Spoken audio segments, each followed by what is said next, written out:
Hi, this is Mark with your analysis for the week commencing the 17th of August. Like many professional traders, I am away at the moment, and if I was going to trade, I would only be looking at major areas with the trend.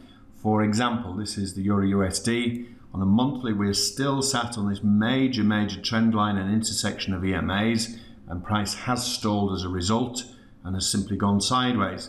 Now, sideways markets, what you can do if you want to trade ranges, you look for the upper area and the lower area and simply play bounces. But the difficulty at the moment is with everything that's going on in the world in terms of geopolitical conflict and all the other nonsense, there is little or no guarantee that any of these areas will hold. This on the Euro USD then, this is a daily trend line I have going back to June. It also happens to be an intersection of a fib, 50% fib. We've also got a never in a million years Bollinger Band. We've got the EMAs rolling over. So 3,500 would be an area of interest for me on the Euro USD. The Swissy pulling back after a breakout to the major area. So 90 is the obvious area on this pair. It's 50% fib of recent move.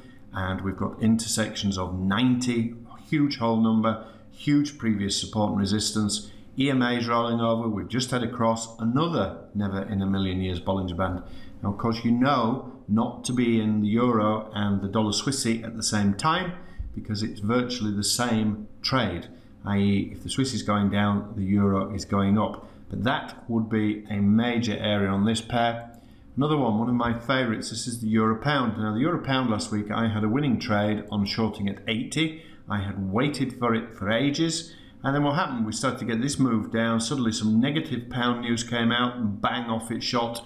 It's then rather frustratingly broken 80 on Friday, which is a little bit nasty. I personally wouldn't short at the minute, nor would I long. I would sit and watch this. And if you're watching here now, you can see this is a pin bar reversal candle, so it could be a move back up. However, it is illogical in that the Eurozone is still in a complete mess. The pound is in a much healthier situation, but hopefully the area that's screaming at you on this one is here. This is the intersection of a trend line that goes back over a year. It is 61.8 fib. You've got bunches of EMAs just above it. That is the area everybody will be watching. So if you're going to place a forward order, that will be the area for me. This is the CAD. Similarly with the CAD, we had that major breakout that showed at the beginning of the month, and it's now gone at this moment in time absolutely nowhere. So what would you be doing? Well, you would be looking for a pullback to a monthly trend line around 107, and the reason being this has held since May 2012, and therefore every trader around the world is aware of it, and often this becomes a self-fulfilling prophecy, which is exactly what it did last month, as I showed you prior and during that move. British pound. Now the British pound, this is a monthly chart, so this candle is not valid until the end of the month when it closes, but it does look very bearish at the moment. I missed the move on this, and having missed it, just simply let it go. It looks bearish. It's actually broken now through the monthly 200 EMA on a weekly, which is quite significant.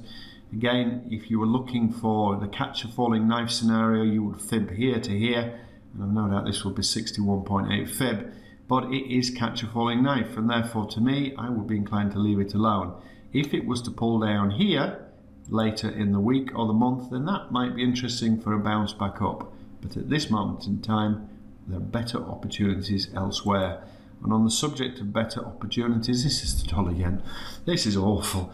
We had a great break the other week and we thought, well, we're on and off we go again. Then it came back down, horrible spike the week before. I would just leave this alone, guys. It's just nastily bouncing all over the place. Aussie dollar on a weekly is respecting fibs again, as I've shown you many times in previous years. Again, though, it's all over the place. I would concentrate on some of the pairs I showed you earlier. Similarly, the euro yen. The euro yen is messy, and I prefer the euro dollar or the euro pound over that one. Aussie dollar yen. Now, an interesting one here. This is 9,600. It's counter trend, I suppose you could say, but I would be interested to short this if I was able to sit and watch it on a 4-hour. If a 4-hour candle was to reject, then I would be interested for a short down there. Clearly, if it breaks and closes above, then you start to think about a long. Other than that, This is the pound CAD, not a pair I have traded very often until recently, but having studied fundamentals a lot more with my colleague Fotis Papatheophanos, this was a major support and resistance area, and the pound, the British economy has been doing better than the Canadian, and therefore it was a major area. Unfortunately, this didn't materialise until Friday, and then at that point, I don't trade Friday, so I've left this alone. But these are the major areas for the CAD pound, shorting up here and looking for longs down there.